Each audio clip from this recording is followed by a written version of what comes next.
engager le dialogue social. Bâtissons ensemble l'avenir, œuvrons ensemble pour la paix au Niger, son développement et l'épanouissement de son peuple.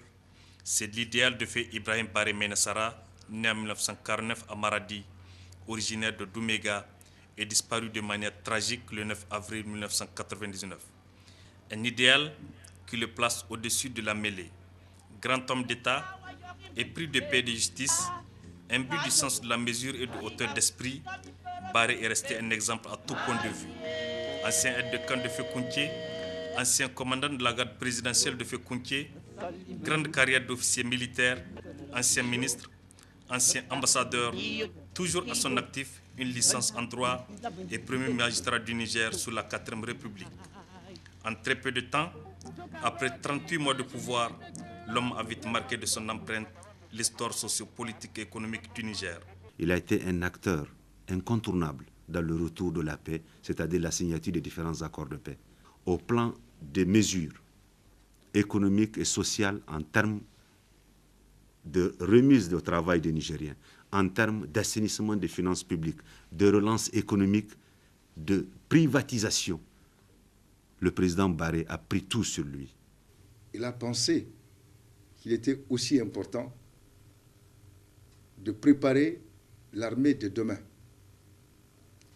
qui, elle, doit forcément être encadrée par des officiers de valeur.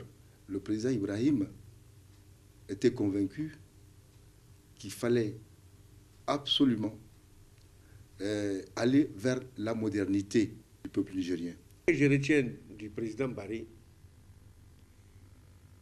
c'est qu'avec lui, la vie politique avait une morale.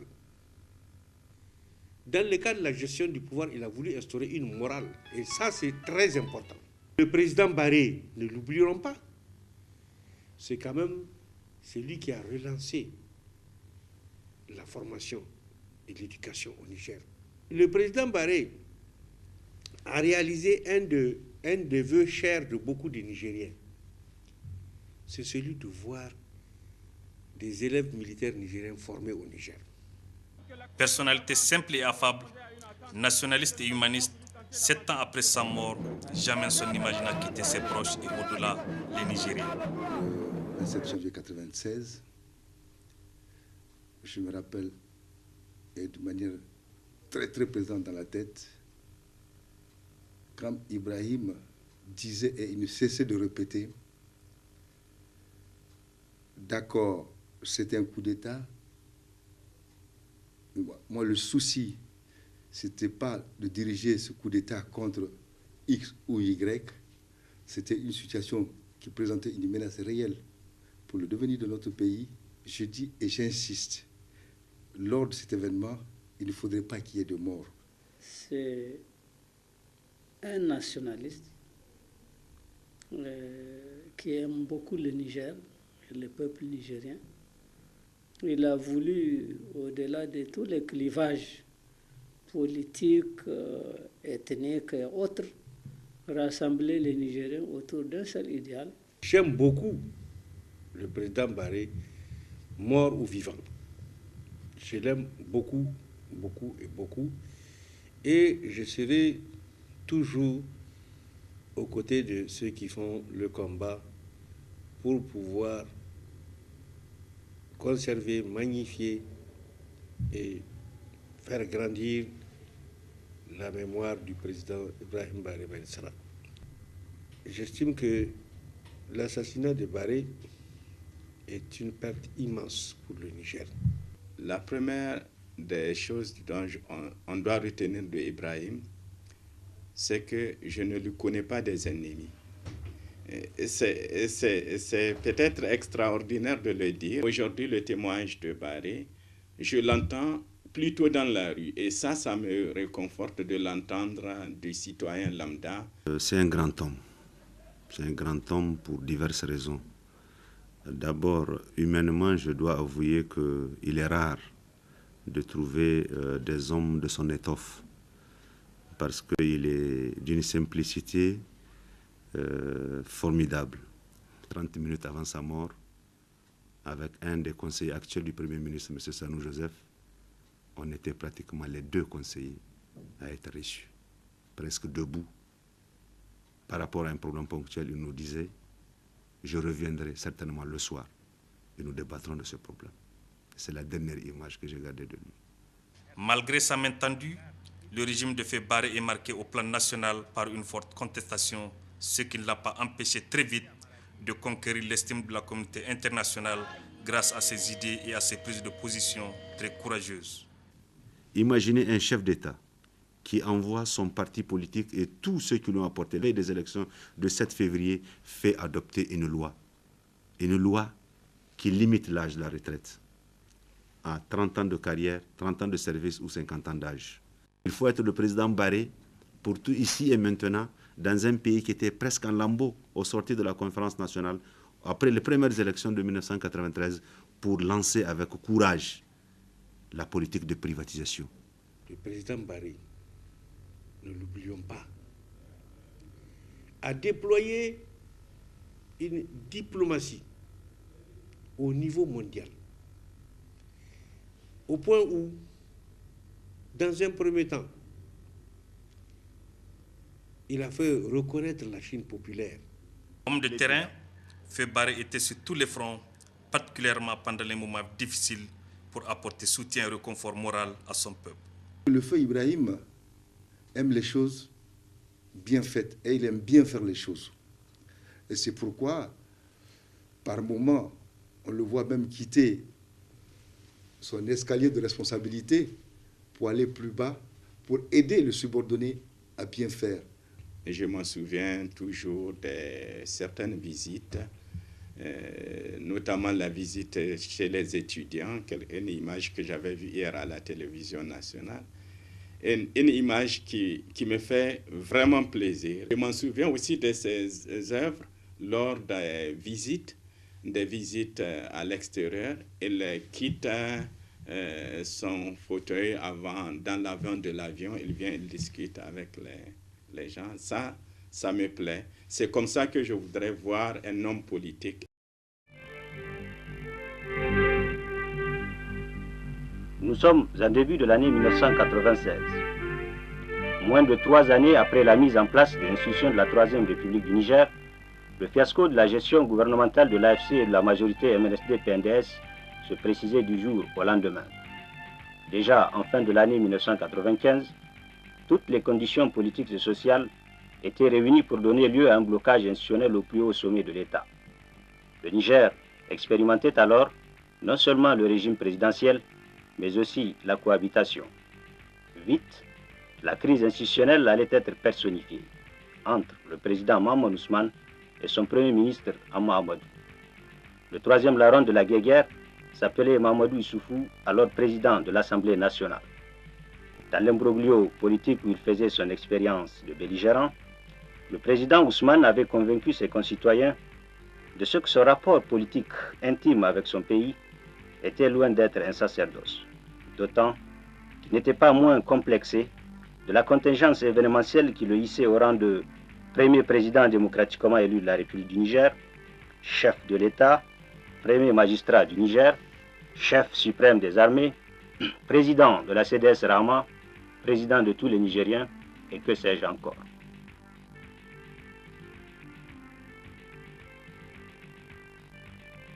Aussi devait-il initier la grève du président de la République. Cette attitude du président Ousmane avait bien entendu son répondant dans la frénésie hystériforme avec laquelle le Premier ministre Hama Amadou ajoutait un air narquois à la violence de ses diatribes. L'atmosphère n'était guère sereine au sein du pouvoir exécutif du fait de cette ambivalence. Ainsi devait-il s'installer une logique de guerre entre deux hommes d'État qui ne se prenaient pas moins sur le sens de l'État. Malgré ce climat déjà tendu, Mahamadou Issoufou, le président de l'Assemblée nationale, n'hésita pas à attiser la tension en usant de l'article 44 de la Constitution aux fins d'un empêchement absolu du président de la République. Au même moment, le Premier ministre Hama Amadou nourrissait l'intention d'interdire la CDS Rama qui venait de reconduire le président de la République à la tête de son bureau politique national. Relativement à l'article 50 de la Constitution, en dépit de l'avis de la Cour suprême sur le maintien du gouvernement de la majorité MRSD-PNDS jusqu'au résultat des nouvelles élections en cas de dissolution de l'Assemblée nationale, le président Ousmane tenait à user de cette prérogative constitutionnelle pour nommer un nouveau Premier ministre et un nouveau chef d'état-major de l'armée. Alors, plusieurs observateurs de la vie politique nigérienne ont dû avertir qu'il y avait péril en la demeure.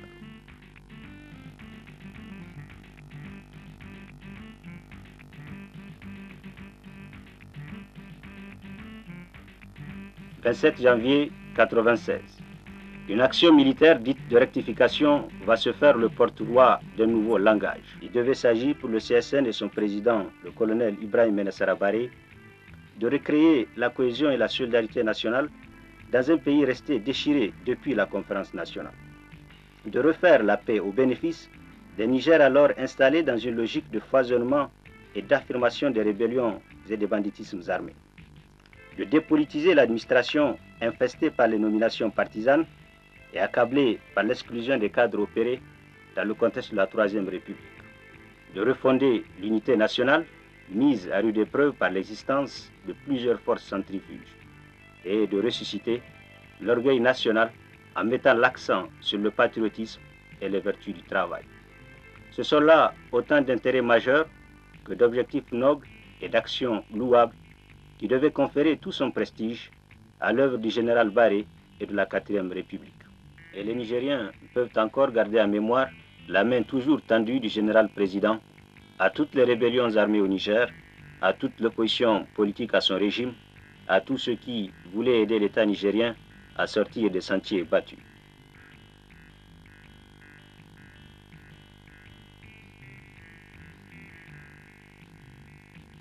On se le rappelle, c'est l'officier supérieur, le chef d'état-major des forces armées nigériennes, Baré, qui allait conduire à l'ombre le processus de paix avec la rébellion Touareg jusqu'à aboutir à l'accord de paix signé à Ouagadougou le 24 avril 1995. Puis son régime allait devoir consentir tous les efforts requis pour que soient signés les protocoles d'accord additionnels d'Alger en 1997 avec les rébellions Touareg dissidentes et les farces, et de N'Djamena le 21 août 1998 avec le FDR.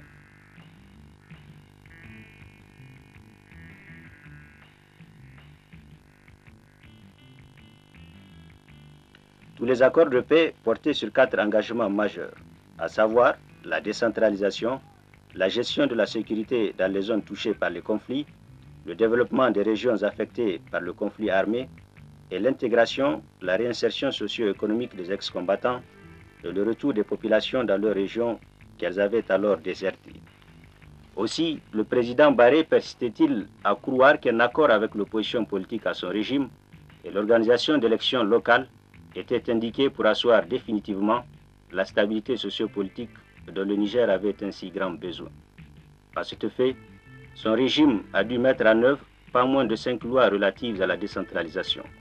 Cependant, ni l'accord de juillet 1998 avec l'opposition, ni les élections locales de février 1999 n'avaient suffi à contenter le FRDD et la FDS.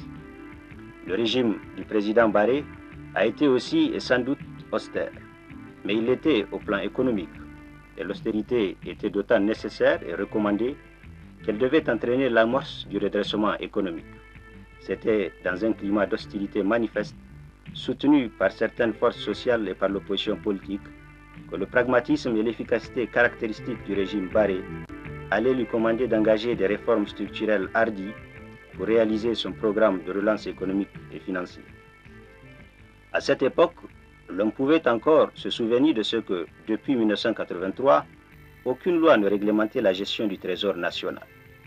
Aussi, la Banque mondiale et le FMI avaient-ils dû refuser tout soutien aux différents programmes présentés depuis 1990 par les gouvernements successifs du Niger. Le soutien n'était donc ni au programme de relance économique, ni même au programme dit d'urgence. De 1990 à 1996, le Niger était mis en observation par la communauté financière internationale, faute de cadre macroéconomique viable.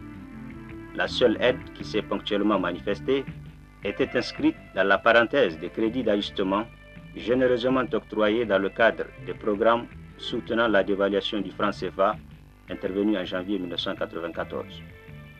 En 1994, justement, le ratio masse salariale recette fiscale avait atteint le chiffre invraisemblable de 101%. Le Niger n'avait encore rien pu faire. Il fallait attendre la date du 12 juin 1996 pour voir le FMI et la Banque mondiale prendre la décision de le soutenir.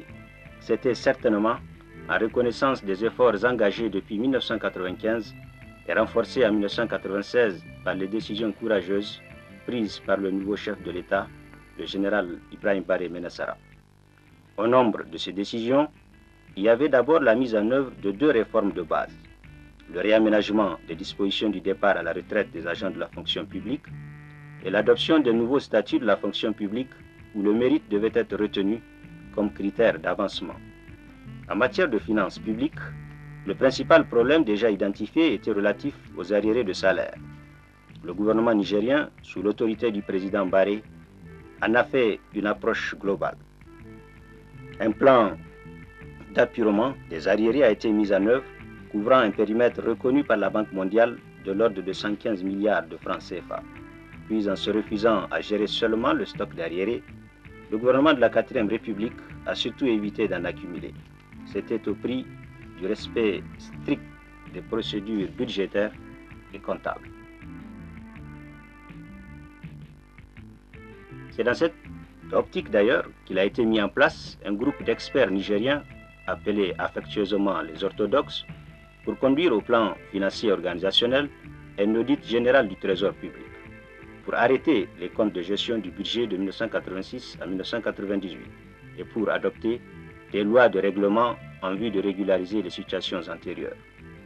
C'est dans le même esprit que des aménagements ont été portés aux textes relatifs aux lois des finances pour coller les dépenses publiques aux recettes réellement recouvrées, pour éviter le recours aux procédures dérogatoires dans la chaîne de dépenses et pour réexaminer toute la politique d'exception fiscale.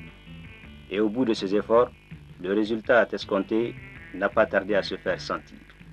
Les travailleurs avaient pratiquement renoué avec la régularité des salaires. Au 9 avril 1999, seul le salaire de mars de la même année n'était pas payé, tandis que celui de février était déjà entamé. Au même moment, le programme de privatisation faisait l'objet de toutes les attaques politiciennes. Et pourtant, pour la première fois au Niger, ce programme était conduit dans un cadre institutionnel et juridique précis et transparent, soutenu par la Banque mondiale et le Fonds monétaire international. Pour assurer la réussite du programme nigérien, le président Baré s'est investi à faire adopter par le conseil d'administration du FMI un programme triennal 1996-1999. C'était dans le cadre de la FASER, la facilité d'ajustement structurel renforcée. Pour sa part, la Banque mondiale a successivement octroyé un premier crédit d'ajustement du secteur public en mars 1997 d'un montant de 30 millions de dollars, suivi en octobre 1998 d'un ambitieux crédit de 63 millions de dollars relatif aux réformes envisagées dans le secteur des finances publiques. Dans le sillage des institutions de Bretton Woods, le Niger va alors renouer avec les financements des projets et aides budgétaires de la Banque africaine de développement à hauteur de 32 milliards de francs CFA, de la Banque ouest-africaine de développement et de plusieurs autres partenaires bilatéraux. Ceux-ci avaient auparavant suspendu leur coopération avec le Niger en l'absence d'un programme avec le Fonds monétaire international et la Banque mondiale. Nonobstant les manœuvres du FRDD et ses appels au boycott du Niger, du reste entendus par les États-Unis et le Canada, la communauté internationale a dû appuyer le Niger à la table ronde de Genève sur la pauvreté tenue en mars 1998. L'enveloppe allouée au 8e Fed pour le Niger devait récompenser les mesures d'austérité préconisées par le gouvernement du président Baré. Le général président a donc choisi d'affronter les difficultés au lieu de les esquiver. Cela devait lui valoir des contestations à l'intérieur, mais cela lui a aussi valu l'engagement d'une bonne partie de la communauté financière internationale pour soutenir son programme triennal. Avant la mise en œuvre de ce programme, le Niger était considéré comme un pays spécialiste des programmes économiques de courte durée pour non-observance des engagements auxquels ses autorités souscrivaient pourtant librement. Mais pour sa part, Baré en venait déjà à conduire son programme économique et financier à son terme prévu pour le 30 juin 1999. Depuis 10 années auparavant, c'était alors pour la première fois que le Niger réussissait à faire aboutir à échéance un programme économique et financier.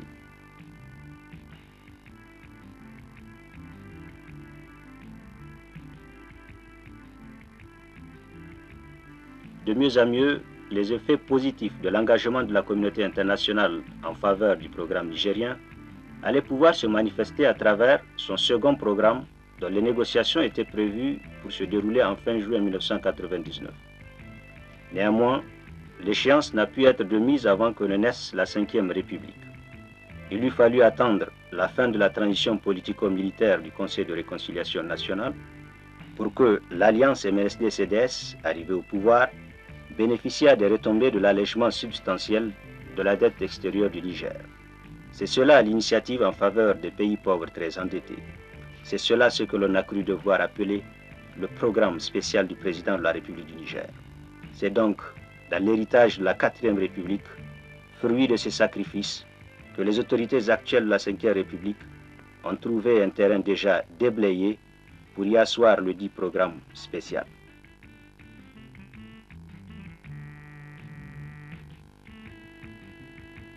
En fait, rien de spécial n'en transparaît, autre que le prosélytisme avec lequel les fans du président Tanja se targuent de 100 barrages, 1000 classes et 1000 cases de santé. En vérité, il n'eût pas fallu obligatoirement attendre fin juin 1999 pour bénéficier de près de 41 milliards de francs CFA d'aide budgétaire prévue pour couvrir la période allant de mars à juin 1999.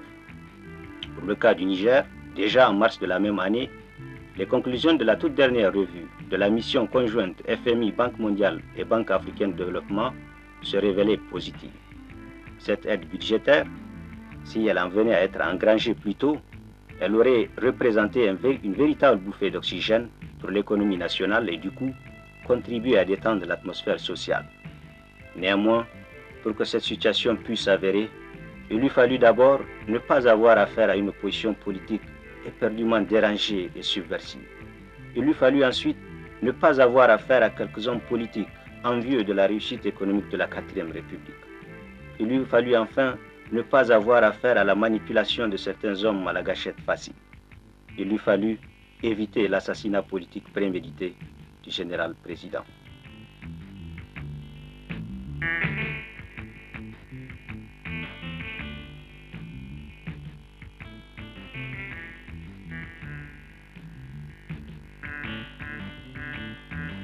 Au plan social, en janvier 1996, le système éducatif nigérien était en panne et la couverture sanitaire du pays dérisoire.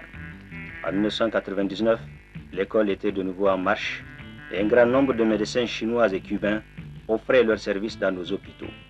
Le secteur de la santé bénéficiait d'une réelle revitalisation. Clémence Aïssa Baré, médecin de formation, n'y était pas en reste. Ses nombreux contacts à l'extérieur laissèrent présager un développement sans précédent de l'action sociale auprès des groupes vulnérables. Elle fonde aussitôt l'association Entraide et Développement pour veiller au bien-être de la mère et de l'enfant. Ces contacts, établis avec la coordination d'Agen, devaient aussi lui permettre d'apporter un appui aux jeunes médecins diplômés et disposés à s'installer en zone rurale.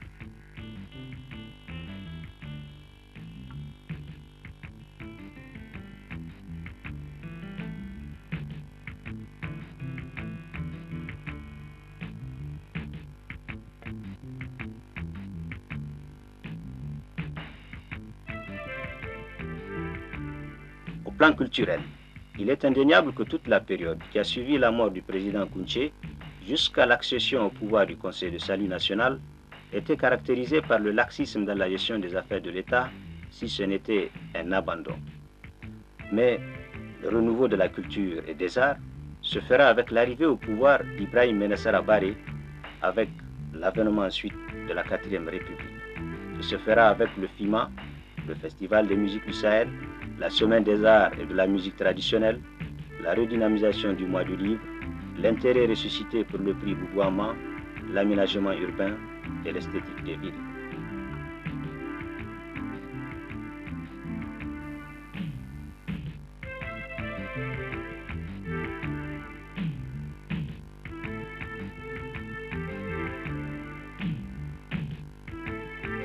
La première leçon de l'histoire indique une évidence en tout ce qu'elle aurait été utile. La Ve République aura été un don de la quatrième, de son austérité et de l'enthousiasme patriotique de ses animateurs. La deuxième leçon de l'histoire révèle un homme volontiers dévoué aux causes justes et nobles.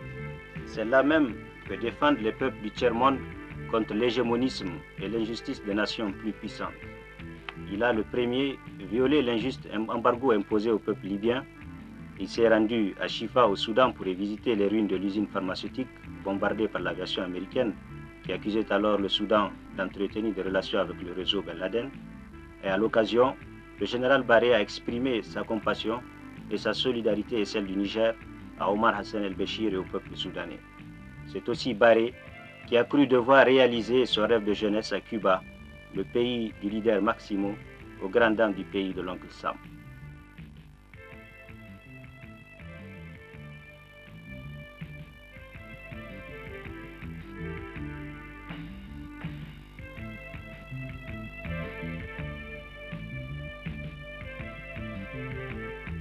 Barré est un martyr. Il est définitivement établi qu'au pire de leurs déboires, certains hommes politiques nigériens peuvent être inspirés par le caractère opérant de l'option criminelle. La preuve en a été administrée à partir du 9 avril 1999. En la circonstance, ils auraient cru qu'ils étaient alors délivrés. Aussi était-ce pourquoi ces hommes avaient cru devoir jubiler avec la bénédiction de certaines chancelleries qui n'ont jamais porté dans leur cœur le président Barré, ne fût-ce par son indépendance d'esprit. À la lumière de l'événement tragique du 9 avril 1999, nombre de ceux-ci furent tout éperdus de la joie et du réconfort qu'ils tiraient de leur subite renaissance. Et suivant la logique du forfait déjà opéré, ils ne pouvaient que fébrilement réagir aux condamnations de principe assumées par nombre de chefs d'État africains contre l'infamie faite à la personne humaine et à la fonction présidentielle. La réussite fulgurante de l'action politique du président Barré ne pouvait qu'obnubiler ceux qui appréhendaient en elle le risque de leur marginalisation, de leur mort politique. À l'échelle du Niger, les preuves de cette réussite sont déjà nombreuses.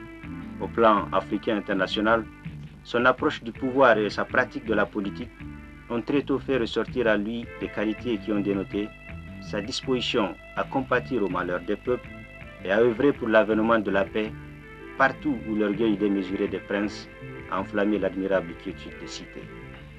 En somme, la finesse d'IBM a toujours ajouté de la qualité à sa stature d'homme d'État. Le président ne voyait ni fortune ni privilège dans la gestion du pouvoir, mais essentiellement un levier de commande sur lesquels il dut nécessairement agir pour réaliser ses ambitions pour le Niger. L'action du général président est restée superbe de ce que l'homme posséda de majestueux, d'important, c'est-à-dire sa vaillance et son patriotisme à toute épreuve. Malheureusement, il est arrivé que cet homme charismatique tombe tôt sur le champ de l'honneur et de la dignité. Au vu du traitement réservé au dossier judiciaire du 9 avril 1999, le constat demeure triste. Les faits confirment le règne de l'impunité. L'insulte est faite à la mémoire du président Barré et l'hommage et l'honneur sont rendus à ses bourreaux. Barré est mort pour des causes nobles et son œuvre garde toute sa valeur, tout son sens quant au souci de l'homme de rehausser l'étendard de son pays. Mais malgré cette évidence, il existe encore une certaine opinion pour refuser l'inscription de la précieuse identité d'Ibrahim Menassara Barré au catalogue des martyrs. Telle est la loi qui gouverne le sanctuaire de l'impunité. Et pourtant, Barré c'est une grande image, une grande figure, une mémoire à réhabiliter. Salut et hommage à Barré le héros, Barré le martyr.